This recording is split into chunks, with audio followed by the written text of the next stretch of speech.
നമ്മൾ ഇനി നമുക്ക് കുറച്ച് ഒഫീഷ്യൽസിൻ്റെ കൂടെ സംസാരിക്കണം. ഇപ്പം ഞാനിപ്പോൾ ഇവിടെ വന്ന് സംസാരിച്ചപ്പോൾ എനിക്ക് നേരത്തെ അറിയാവുന്ന രണ്ടുപേരാണ്. അവരിപ്പോൾ നമ്മളെ കൂടെ വന്നിട്ടുണ്ട്. ഒന്ന് നമ്മുടെ കലോത്സവത്തിൻ്റെ ജനറൽ കൺവീനറാണ് ഷിബു സാറ്.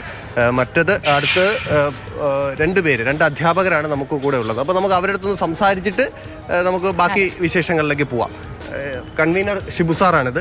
സാർ, എന്തായി? നമ്മുടെ ഒരുക്കങ്ങളൊക്കെ പൂർത്തിയായി കാണും. ഇന്ന് സ്വർണ്ണക്കപ്പ് വരികയാണ്.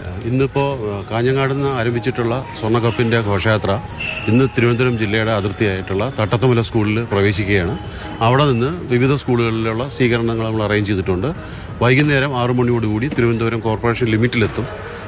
സെൻറ്റ് മേരീസ് സ്കൂളിൽ വെച്ചിട്ടൊരു സ്വീകരണമുണ്ട്. അത് കഴിഞ്ഞിട്ട് PMG ജംഗ്ഷൻ മുതൽ LMS വഴി ഇത് സ്റ്റേഡിയം വരെ ഘോഷയാത്രയായിട്ട് ബാൻഡ്, മറ്റ് SPC NCC കുട്ടികളുടെയൊക്കെ കമ്പടിയോടുകൂടി സ്റ്റേഡിയത്തിൽ വരികയും ബഹുമാനപ്പെട്ട വിദ്യാഭ്യാസ മന്ത്രി ഈ സ്റ്റേഡിയത്തിൽ വെച്ചിട്ട് സ്വർണ്ണക്കപ്പ് ഏറ്റുവാങ്ങുകയും ചെയ്യും. വൈകിട്ട് സ്വർണ്ണക്കപ്പ് ഇവിടെ എത്തും. വൈകുന്നേരം ഒരു 6-6:30 ഇവിടെ എത്തും. എനിക്ക് തോന്നുന്നു അവിടെ നിന്ന് ഘോഷയാത്ര, അതായത് പാളയത്തുനിന്നോ PMGയിൽ നിന്നും ഘോഷയാത്രയായിട്ട് വരും.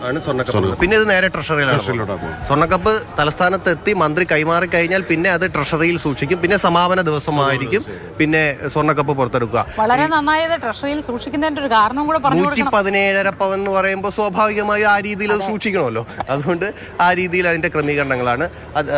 അദ്ദേഹം നമ്മുടെ സ്റ്റേജ് ആൻഡ് പന്തൽ അതിൻ്റെയൊക്കെ ഇതാണ്. നമുക്കറിയാം സ്റ്റേജൊക്കെ എത്രത്തോളം സുരക്ഷിതമാണ്. കുട്ടികളൊക്കെ മത്സരിക്കുന്ന വേദിയാണ്. അപ്പോൾ സ്വാഭാവികമായിട്ടും അദ്ദേഹത്തിന് കുറച്ച് പറയാനുണ്ടാവും.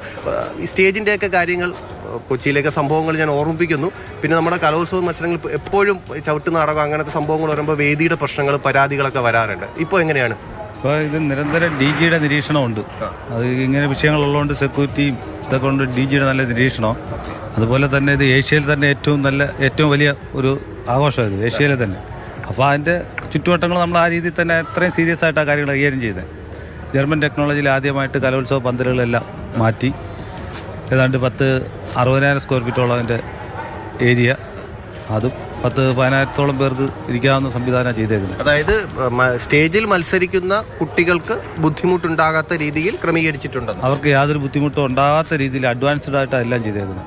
സാർ, അതിനിടയ്ക്ക് ഒരൊറ്റ കാര്യം കൂടെ ചോദിച്ചോട്ടെ. ഈ പ്രധാന വേദിയുടെ സമീപത്തായിട്ട് ശൗചാലയങ്ങളൊക്കെ ക്രമീകരിച്ചിരിക്കുന്നത് കണ്ടു. എല്ലാ വേദിയിലും ഈ സൗകര്യങ്ങളെല്ലാം ഏർപ്പെടുത്തിയിട്ടുണ്ടോ? അതിന്റെ കൂടി അത് എല്ലാ വേദിയിലും നല്ല രീതിയിൽ ചെയ്തിട്ടുണ്ട്. അത് ഇന്നലെ തന്നെ അതിനകത്ത് വെള്ളമൊക്കെ കൈകാര്യം ചെയ്ത് അതിൻ്റെ പ്രവർത്തനങ്ങളെല്ലാം ഇന്നലെ തന്നെ വിലയിരുത്തിയിട്ടുണ്ട്. ശൗചാലയങ്ങളെല്ലാം ജെൻസിന് വേറെ, ലേഡീസിന് വേറെ, അത് സെപ്പറേറ്റ് തന്നെ തിരിച്ച് അതിൻ്റെ വീട്ടിൽ എല്ലാ ഒരുക്കങ്ങളും ചെയ്തിട്ടുണ്ട്. അതാണ് അത്. നമുക്ക് ഇവിടെ ഇപ്പോൾ മെയിൻ വേദി എന്ന് പറയുമ്പോൾ ശൗചാലയങ്ങൾ ഒരുക്കിയിരിക്കുന്ന ആ ഭാഗത്താണ്. അതായത് സ്റ്റേജിന്റെ പിൻവശത്ത് ടെമ്പററി ആയിട്ട് അവിടെ ചെയ്തു വെച്ചിട്ടുണ്ട്. അപ്പോൾ ആ രീതിയിലാണ്. Thank you sir, thank you so much.